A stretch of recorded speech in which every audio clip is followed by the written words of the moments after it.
State your name. Larry Schubert. I'm Houston Schoonmaker's grandfather. Um, what year were you born? 1943, um, December 16th, 43, in Artesia, California. I'm a native Californian. I've lived in California my whole life. Went to Alameda School in Downey.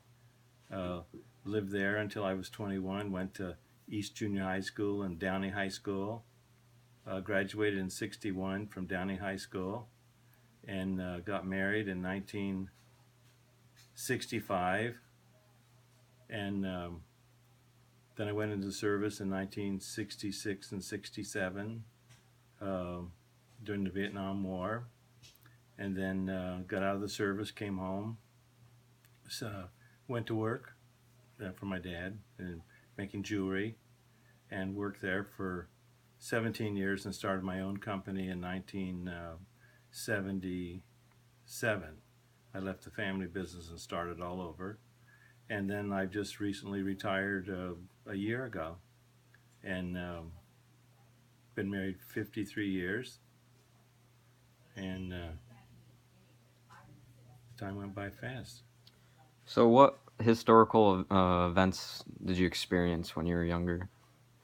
Well, the first one that sort of stuck was I remember when Kennedy was elected, going through school, on the calendars, all I saw was Eisenhower my whole time in school. And but Kennedy, when he came on, he was like the first television president. That he had a good presence on television, and he was very interesting.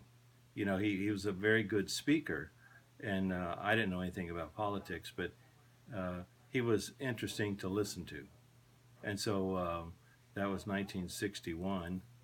And I remember when he got assassinated. It was a big day. I was at work in the foundry, and a guy come up to me that worked for my dad, and he said, "The president's been assassinated." I said, "Oh, you're kidding." No, no, it really happened.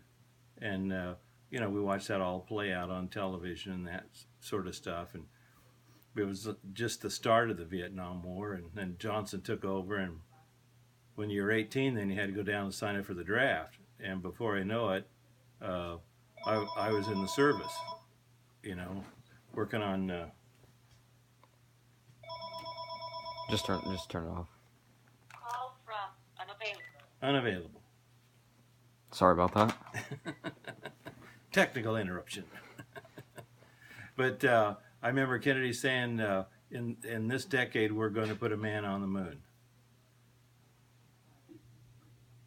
And I remember I said, well, that's put a lot of people to work.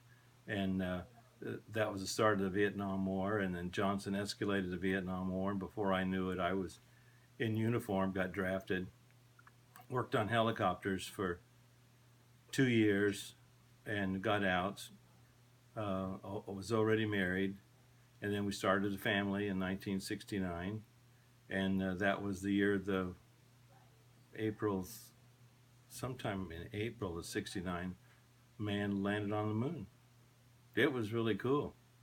And watched all the other capsules when they shot the monkey in space, and on television stuff. It doesn't get too much stuff anymore. And then from there on, just worked.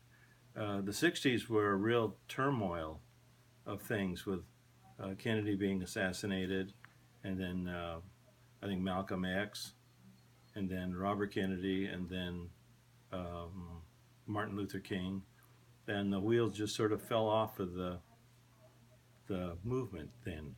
And in the '70s, uh, although our country did survive, and in the '70s it was acid rock and roll, Janis Joplin, Chicago, all these different big bands. And then the Beatles made a huge impact when they came to this country in 1961 or 62. They were on the Ed Sullivan Show. I remember seeing that on TV. And there's still a couple Beatles still left. They changed the way all the music was written. Then going through the '70s, when I started my business, and and Reagan being president, and just every decade something new's happening. I guess the some of the electronic inventions have really changed, in the '80s now. Like what came out like in the 80s, like new Well, the inventions? first I remember the first television DVD, I guess you call it a VCR. The first VCR came out in the '80s. That was 2 hours. That was the big we could record things, and then it came to 4 hours, and then you could record all kinds of different things. Then they went from little 45 records to and 78 albums to tapes, and now they're all DVD things, a little like a record. The music industry changed a huge, and the as technology changed, the world kept changing. The way they make automobiles and all the electronic stuff and factories and The way people communicate and yeah, such. communications has really changed the world today. More so than a lot of other things with the invention of the cell phone and staying connected, and um, and it keeps changing faster and faster. And for seniors, it's hard to keep up, Yeah. with all the changes and stuff. And a lot of the changes are all positive, and our world's getting smaller and smaller. And the technology changes, but the social structure does not keep up with all the different changes.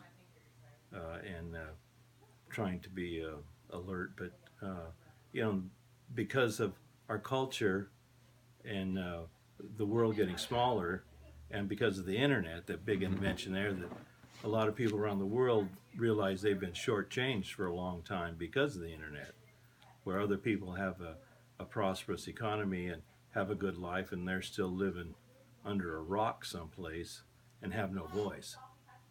And a lot of that has to be changed, but um, that's politics. Are you gonna edit this down, or just gonna? That's good. That's good enough. That's perfect.